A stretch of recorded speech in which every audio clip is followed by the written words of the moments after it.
एक तू सच्चा तेरा नाम सच्चा। अनंत पृष्ठ 215। सतपुरुष बाबा फुलसंदे वाले कहते हैं, हे परमेश्वर, तुम्हारे संसार के बियाबान में, तुम्हारे ही ध्यान में, तुम्हारे तेजोमय अगाध सौंदर्य में मौन हुआ बैठा रहता मैं प्राणों के संगीत वाग पर गाता तुम्हारे दिव्य प्रेम का गीत। जिस गीत को सुनने आकाश से देवदूत उतरते और मेरे निकट आकर बैठ जाते और पुनः सितारों और सूर्य से भी परे वे अनंत में जा उड़ते और अदृश्य हो जाते। सतपुरुष बाबा फुलसंदे वाले कहते हैं कि परमेश्वर तुम्हारे रास्ते को आसान करे, तुम्हें रोशनी और उजाला बख्शे। धर्म करने का अर्थ केवल ईश्वर स्तुति के गीत गाते रहना ही नहीं है, बल्कि दुखी और दरिद्र लोगों की सहायता करना भी है। तुम उनके लिए सदा प्रस्तुत रहो जिनका कोई नहीं है। तुम उन्हें सम्मान दो जिनको कोई मान नहीं देता। दुनिया में सदा सदा कुछ भी कायम नहीं रहता, ना तो ये जिस्म, ना धन, ना मान, ना ओहदा, ना हुकूमत।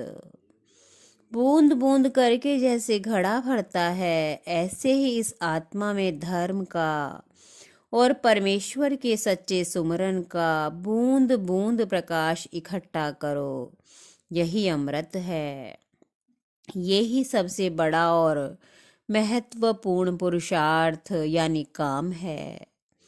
इसके अतिरिक्त हर एक काम ऐसा है जैसे कूड़ी को कुरेलते रहना या बुखार में फिजूल से बड़बड़ाते रहना। पहला देवता माता है, दूसरा पिता है, तीसरा गुरु और चौथा अतिथि और पांचवा देवता धर्म यानी सभी में निवास करने वाला अविनाशी आत्मा है।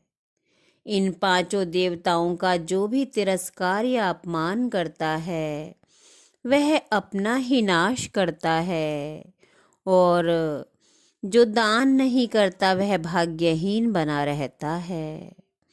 जो परमेश्वर का सुमरन नहीं करता उसे देवताओं द्वारा शापग्रस्त जानो।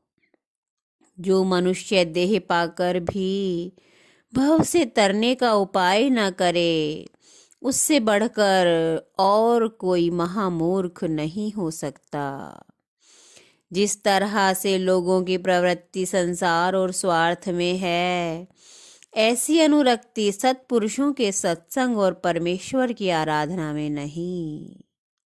इसीलिए वो भव की भयानक लहरों में तड़पते डूबते चीखते बहते चले जाते हैं। जिन्होंने अपनी आत्मा को परमेश्वर को सौंप दिया है और सत्पुरुषों का यानी संत सतगुरु का साया उन पर सदा बना रहेगा।